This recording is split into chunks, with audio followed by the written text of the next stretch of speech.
শ্রীলঙ্কা এটা একটা বিখ্যাত জায়গা, মানে বৌদ্ধদের। এখানে সবাই পূজা করে বড় করে। তো আমরা উপরে দেখব কি আছে। এখানে ইংরেজিতে লেখা আছে, মানে এখানে তারা কি কি করে তার সম্পর্কে কিছু লেখা এখানেও আছে। এখন আস্তে আস্তে উপরে যাচ্ছি, পরে বাইরের দৃশ্যটা দেখাচ্ছে। সিঁড়ি যাচ্ছি, সামনে আমার হাজব্যান্ড আছে আর ড্রাইভার আছে। এই পুরো দৃশ্য। শ্রীলঙ্কার জায়গাটা অনেক সুন্দর আছে, টুরিস্ট অনেক। এখানে তাদের মূর্তি রাখা আছে। একটু সামনে গেলাম, এখানে ইংরেজিতে লেখা আছে। সামনে সাগর আছে, আমরা অনেক উপরে, মানে পাহাড় অনেক উপরে আছে। সামনে হচ্ছে সাগর। শ্রীলঙ্কা হয়েছে সাগর মাঝখান বরাবর, তার চারপাশে সাগর।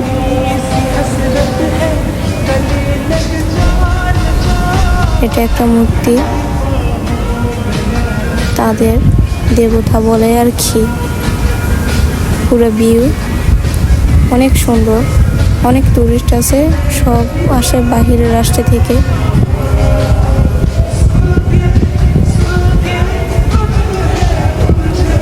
শ্রীলঙ্কা মানুষরা অনেক ভালো।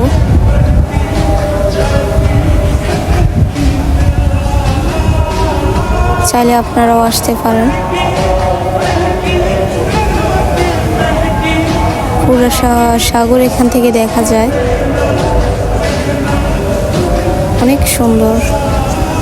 খুব ভালো লাগলো, শ্রীলঙ্কা আসলাম।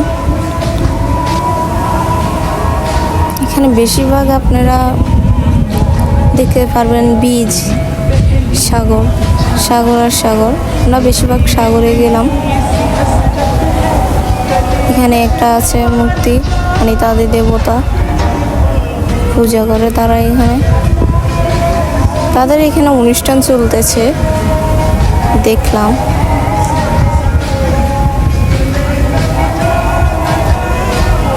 এখানে বেশিরভাগ আপনারা নারকেল গাছ দেখতে পারবেন, অনেক সুন্দর, নাইস।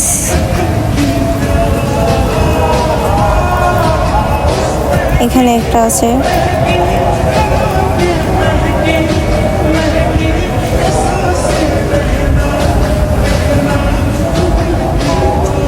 সবাই জানাবেন কিন্তু কেমন লাগলো।